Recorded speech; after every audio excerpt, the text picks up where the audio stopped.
What's going on, guys? Welcome back to the channel. My name is Alex. If you haven't been here before, I talk about movies and on occasion video games. And today I'm going to be talking about the new Apple TV movie, Sharper. Sharper stars Justice Smith, Brianna Middleton, Julianne Moore, John Lithgow, and Sebastian Stan. A young man exacts revenge on his family for not accepting him and cons other rich people to gain the wealth he desires. I'm down for a good heist movie, and I was really looking forward to this movie because it was released in theaters last week, I guess. I didn't get a chance to go see it in theaters, but the reviews for it have been pretty good, better than I actually was anticipating. I hadn't heard of it up until then, so I was really curious to check this out today, and it's a pretty solid movie. What I like most about Sharper is that while it is essentially a heist movie, it doesn't go about the heisting in the ways you think it would. It's more about scheming and planning that con and then how they're going to pull off that heist. But when it comes to the actual heists too, it's more subtle in nature. You don't necessarily see it. It's a dialogue driven movie. It's a drama. It's a psychological drama. So people sitting around talking what's going on, who these people are, like trying to get in contact with different people so that they can then go and try and pull a job on them and steal their money. And that's essentially what it is. And you don't necessarily see those steps. You really see like people trying to get in deep to the rich power brokers in this movie, which was cool. And then seeing how they pull it off, but you don't see it like, it's not like guns blazing or anything. Nobody's going out in a blaze of glory in this movie. It's more like, okay, it happened in the past. We don't see it, but now there's people that are trying to get the money back, which was interesting. It was an interesting approach, and I thought it offered a bit of a fresh perspective on this type of genre. What I also like too is how these people manipulate people, is how these con artists manipulate these big power brokers to give them their money. Like they'll act as their friends, and then all of a sudden they'll come up with some elaborate scheme, and that's how things happen. Like there's a scene where Sebastian Stan and Brianna Middleton, he's like, hey, you got to take this person back to your room. And then he comes in, starts yelling at her, and he gets the other guy to leave. And that's how he steals the money. It's stuff like that that makes it feel like it's doing something completely different. And I appreciated that about this movie. The performances all across the board mostly are pretty good. Justice Smith has always been on and off for me. I think he's more on in this movie than he has been in previous movies. He's nowhere near as annoying as he was in Jurassic World Fallen Kingdom. Thank God, I couldn't stand him in that movie. Bug spray. I think the standouts for me though were definitely Sebastian Stan and Brianna Middleton. Sebastian Stan, he has this type of roll down pat now. He's born to play creepy psychological stalker boyfriend con artist who isn't what he seems. He's that type of person. He can pull it off to a T, and he does it here. Brianna Middleton, I don't think I've seen anything with her, but she's great in the screen time that she has. John Lithgow is okay. Julianne Moore has never impressed me.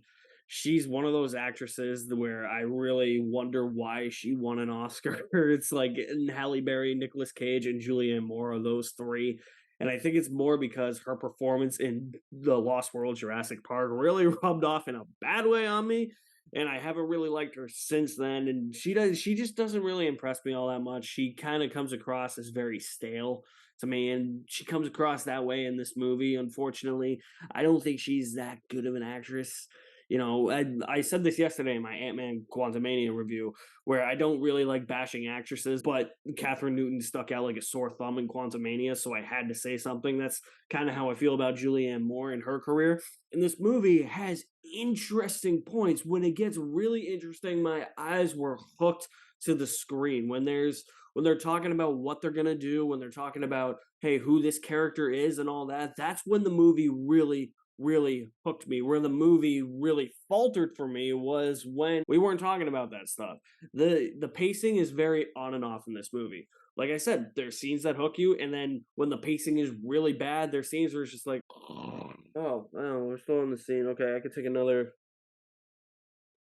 2-minute nap, all right, and set the alarm. Yeah, that's this movie's pacing. It drags ass. I also really do not know who the main character of this movie is because it treats everybody like they're the main characters, or it treats everybody like they're a supporting character. This movie has a different structure compared to most movies, and it focuses on all the different characters. Like there will be a section that focuses on Justice Smith's character and what he's up to, and then then it cuts to Brianna Middleton's character. Then it'll cut to Sebastian Stan's character. And that's not to say they all don't share the screen together, because they do in certain scenes, but it's really giving you the perspectives of these characters, I guess. I didn't really get into the characters all that much. I didn't think that they were very likable. They were kind of all just assholes, if you know what I mean. Millionaires trying to steal from billionaires, of course, because that's power brokerage and people need money, of course. Don't you already have enough? Give me some of that money, please. It's structured with like title cards of the characters. So when it cuts to those characters, it's never really clear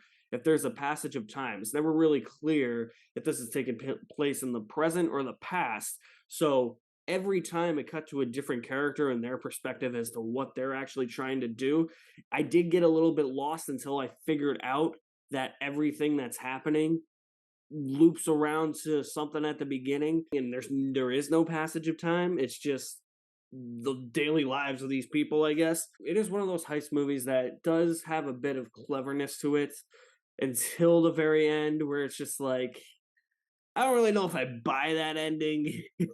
I think it would have been more powerful if what happened actually happened. It felt like the ending of Savages, which was a whole huge cop out and completely tanked that movie for me. Sharper is definitely a movie worth watching, I think. I don't know if I would watch it again, but I did enjoy myself a lot more than I thought I would, and I think it's because it is such a fresh perspective in the heist genre, where we see conning and the scheming being more subtle in its approach, and it does have a bit of cleverness to it. I will say I enjoyed Sharper with at least 3/4 worth of a bucket of popcorn. So what'd you guys think of Sharper? Have you seen it on Apple TV Plus yet?